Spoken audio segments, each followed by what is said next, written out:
নমস্কাৰ, মই উতনু ভূঞা। আপোনালোকে চাবলৈ আৰম্ভ কৰিছে সত্যৰ এটা নতুন অধ্যায়। অনুষ্ঠান আৰম্ভ কৰিব বিচাৰিছোঁ জুবিন গাৰ্গৰ এটা গানক লৈ। জুবিন গাৰ্গৰ এটা জনপ্ৰিয় গান আছিল, নাখাওঁ সুধা ভাত মাছলৈ যাওঁ, এনেধৰণৰ গীতটো আছিল, নিশ্চয় মনত আছে। যে গানটোৰ অৰ্থ আছিল যে সুধা ভাত নাখাওঁ, পটকে মাছ মাৰি আনো, সেই মাছেৰে ভাত খাম। এই গানটোৰ লগত অসমৰ চহা জীৱনৰ বহু কথা জড়িত আছে। এটা সময়ত অসমত চৌদিশে অভাৱনীয় হাৰত মাছৰ উৎপাদন হৈছিল। প্ৰতি ঘৰ মানুহৰ ঘৰত একোটা পুখুৰী আছিল আৰু সেই পুখুৰীত মাছ পুহিছিল। গতিকে মন গ'লেই আলহী আহিলে জালখন লৈ পুখুৰীলৈ যায় আৰু মাছ মাৰে, লগে লগে ভাল ভাল মাছ উঠে আৰু আলহীক মাছৰে খুৱায়। দিনটো পৰিশ্ৰম কৰি আহি পথাৰৰ পৰা আহি ঘৰৰ গৃহতে ঘৰৰ মানুহজনে দুপৰীয়া যেতিয়া ভাত খাবলৈ আহে, সুদা ভাত থাকিলে মন গ'লেই এইদৰে মাছ আনে। অৰ্থাৎ মৎস্য উৎপাদনত এটা সময়ত অসম এখন গুৰুত্বপূৰ্ণ ৰাজ্য আছিল।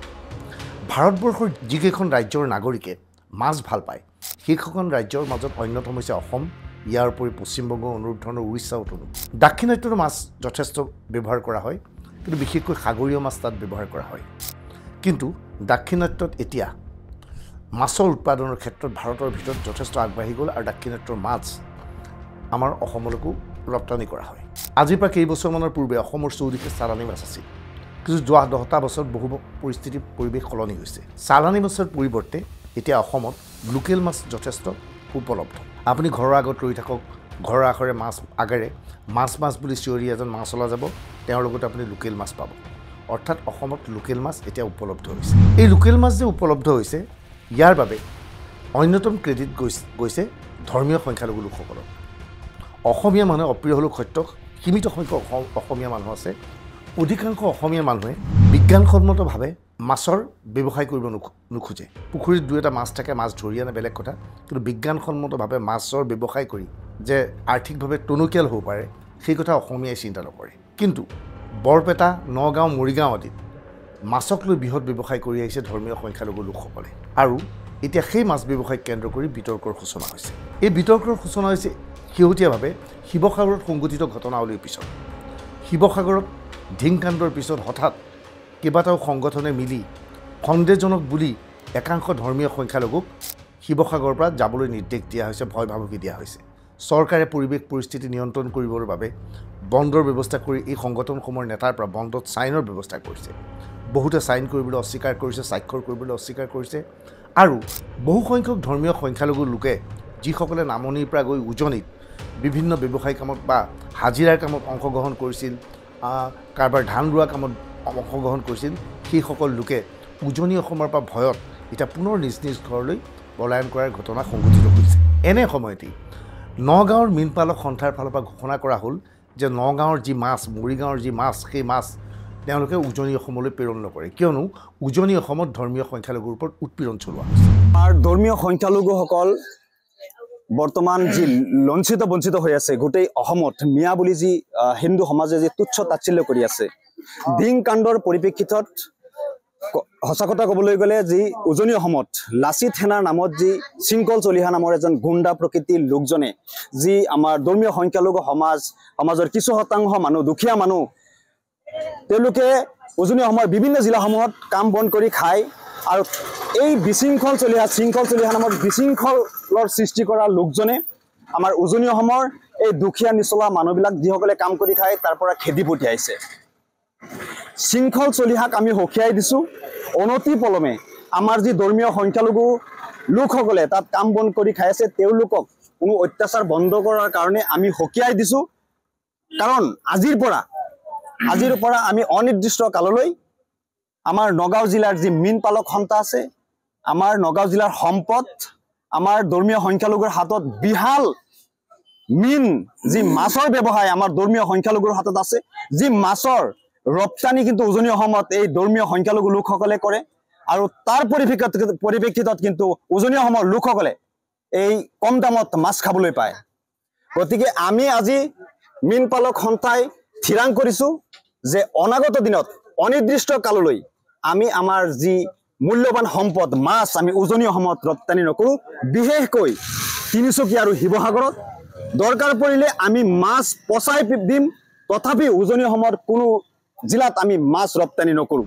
এইবাৰ মাছ সংক্ৰান্তীয় কিছু তথ্য আমি আপোনালোকক সদৰি কৰিব বিচাৰিছোঁ। 2023 চনত অসমত মুঠ 443.000 টন মৎস্য উৎপাদন হৈছিল। এয়া চৰকাৰী তথ্য। 2022 উৎপাদিত মাছৰ পৰিমাণ আছিল 417.000 টন। মৎস্য উৎপাদনৰ ক্ষেত্ৰত ৰাজ্যৰ ভিতৰত নগাঁও 1 নম্বৰত আছিল। নগাঁৱত যথেষ্ট মৎস্য উৎপাদন কৰা হয়।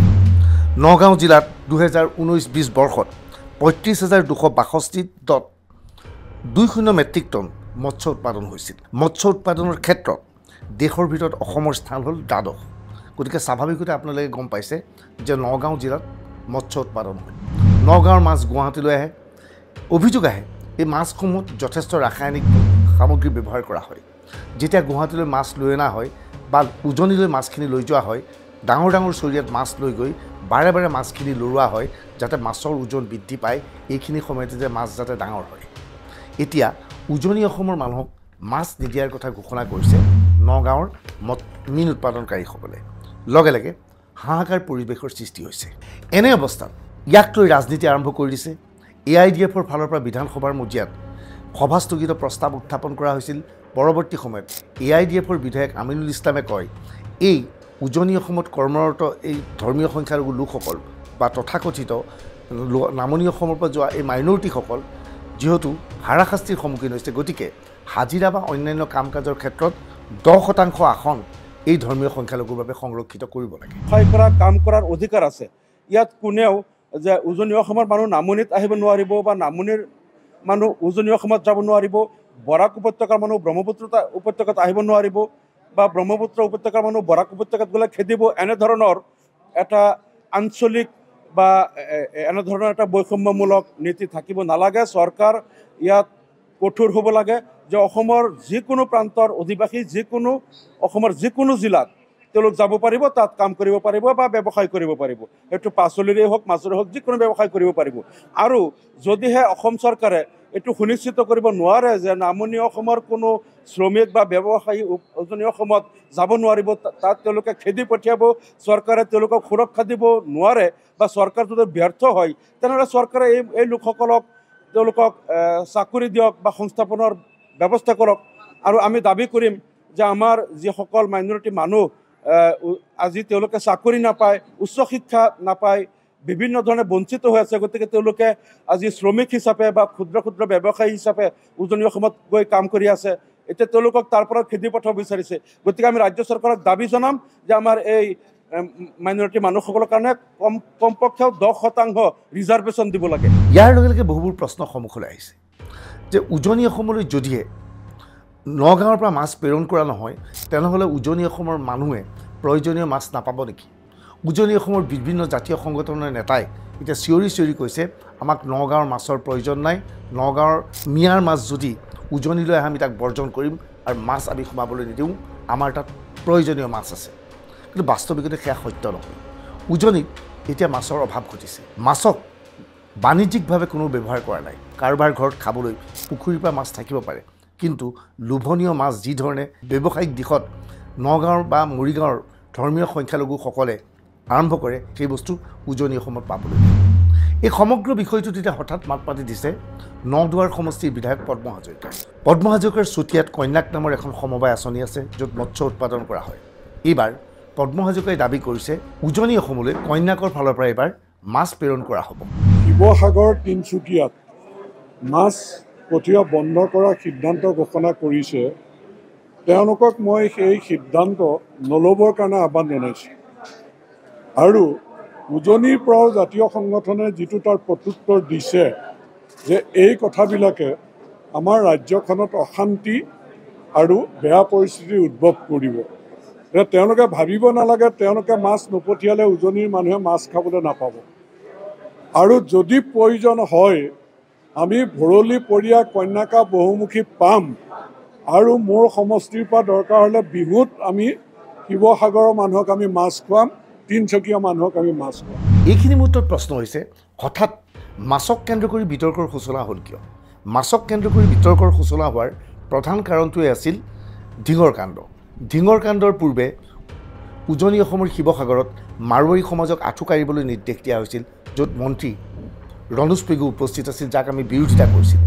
এতিয়া মুখ্যমন্ত্ৰী ডক্টৰ হিমন্ত বিশ্ব শৰ্মাই সদনৰ মজিয়াত সমগ্ৰ বিষয়টো ব্যাখ্যা আগবঢ়াইছে আৰু কৈছে যে মাৰোৱাৰী সমাজৰ ওপৰত যেতিয়া আক্ৰমণ হৈছিল তেতিয়া নামনি অসমৰ ধৰ্মীয় সংখ্যালঘুসকলে ফেচবুকত বা ছ'চিয়েল মিডিয়াত ইয়াৰ সপক্ষে মাত মাতিছিল আৰু তাৰ এতিয়া প্ৰতিফলন ঘটিছে এই ঘটনাক কেন্দ্ৰ কৰি শিৱসাগৰৰ প্ৰথম যিদিনাখন ঘটনাটো হ'ল মাননীয় শিক্ষামন্ত্ৰী ৰণোজ পেগু ডাঙৰীয়াক মই শিৱসাগৰত পঠিয়ালোঁ যে ৰাইজৰ মাজত ভুল বুজাবুজি হ'ব নালাগে আপুনি দুয়োটা পক্ষৰ মিটিং এখন কৰি সমস্যাটোৰ সমাধান কৰক মাৰোৱাৰী সমাজৰ ব্যক্তিসকলে উদাৰতা দেখুৱাই তেখেতসকলে ক'লে যে সমাজৰ লগত আমাৰ কোনো সংঘৰ্ষ নাই আৰু আমি তামোল পাণ দি পেলাই বা শৰাইখন দি আমি ক্ষমা খুজিম ৰণোজ পেগু ডাঙৰীয়াই তেখেতসকলক বাধা দিয়াৰ পিছতো তেখেতসকলে সুন্দৰভাৱে ক্ষমা খুজিলে বিষয়টো সামৰণি মাৰিলে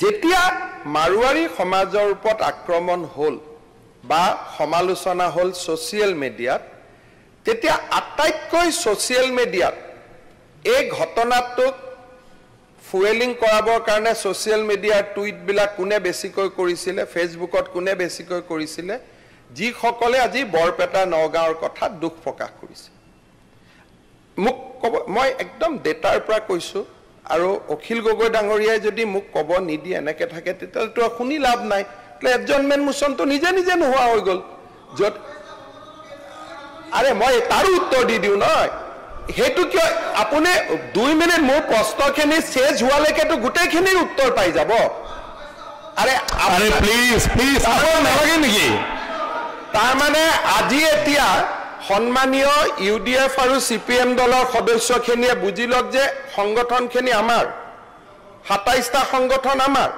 উজনি অসমৰ পৰা মিয়া ঘূৰি আহিব লাগে বুলি বিবৃতি দিয়া সেই 27টাৰ ভিতৰতে আছে আৰু অখিল গগৈ ডাঙৰীয়াই কৈছে কি আমাৰ সংগঠন বুলি আপুনি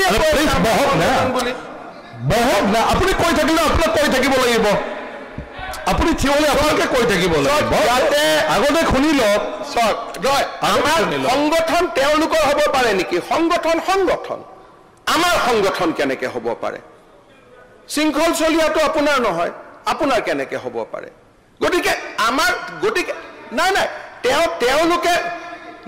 তেওঁলোকে আপোনাক মোৰ সেইকাৰণে মইতো আমাৰ বুলি কোৱাই নাই আপুনিহে আমাৰ বুলি কৈ আছে মোৰ সংগঠন যুৱ মৰ্চা ময়ূৰ বৰগোহাঁই মোৰ হয় মই কম উত্তৰ দিম সেইটোত উত্তৰ দিম এতিয়া অধ্যক্ষ মহোদয় সামাজিক সমৰসতা কেনেকৈ থাকে যেতিয়া মাৰোৱাৰী সমাজৰ লগত সেই 27টা সংগঠনৰ এটা ভুল বুজাবুজি হ'ল সেই সময়ত টুইটাৰ আৰু ফেচবুকত বৰপেটা নগাঁৱৰ সংখ্যালঘু লোকসকলে একদম ফেচবুকত মাৰোৱাৰীৰ বিৰুদ্ধে লিখি পগলা কৰি দিলে নাই শুদ্ধ নাই মইতো ডেটাৰ পৰা কম এইটো আপুনি গোটেই অসমৰ পৰা হৈছে এইটো এটা কমিউনিটিৰ নামত বৰপেটা নগাঁৱত আপুনি পলিটিক্স হৈ আছে এই কথাটোত আপত্তি আছে আপুনি বৰপেটা কৰিব আমি মানি নলওঁ প্লিজ বহক শুনি লওক নগাঁৱৰ মীন পালকসকলে যদিহে উজনিলৈ মাছ প্ৰেৰণ নকৰে উজনিত মাছৰ সংকট হ'ব কিন্তু এই সংকটৰ সৈতে যুঁজিবলৈ উজনিৰ মানুহৰ যুঁজ দিব পাৰিবনে ব্যৱসায়িকভাৱে তেওঁলোকে মৎস্য উৎপাদন কৰিব পাৰিবনে আমি ভাবোঁ এই সকিয়নি সীমিত 2 দিনৰ ভিতৰত পুনৰ নগাঁৱৰ মাছ উজনি অসমলৈ যাব ইয়াৰ পূৰ্বে মুখ্যমন্ত্ৰী হিমন্ত বিশ্ব শৰ্মাই কৈছিল খাৰুপেটীয়াৰ এই বিষ বা ৰাসায়নিক দ্ৰব্যৰে প্ৰস্তুত কৰা শাক পাচলি উজনি মানুহে খাব নালাগে নিজে খেতি কৰিব লাগে কিন্তু উজনি মানুহে তেনেকৈ খেতি নকৰিলে এতিয়া উজনিত মৎস্য উৎপাদন কৰিব পাৰিবনে অসমীয়াই মাছ উৎপাদন কৰিব পাৰিবনে যদিহে মাছ উৎপাদন কৰিব নোৱাৰে তেনেহ'লে অসমীয়াই মাছৰ বাবেও মুখ মেলি চাই থাকিব লাগিব ধৰ্মীয় সংখ্যালঘু তথাকথিত হিমন্ত বিশ্ব শৰ্মাৰ ভাষাত সেই মিয়া সম্প্ৰদায়সকলৰ মুখলৈ এই সংক্ৰান্তত আপোনাৰ মতামত কমেণ্ট ছেকশ্যনত লিখিব পাৰিব ধন্যবাদ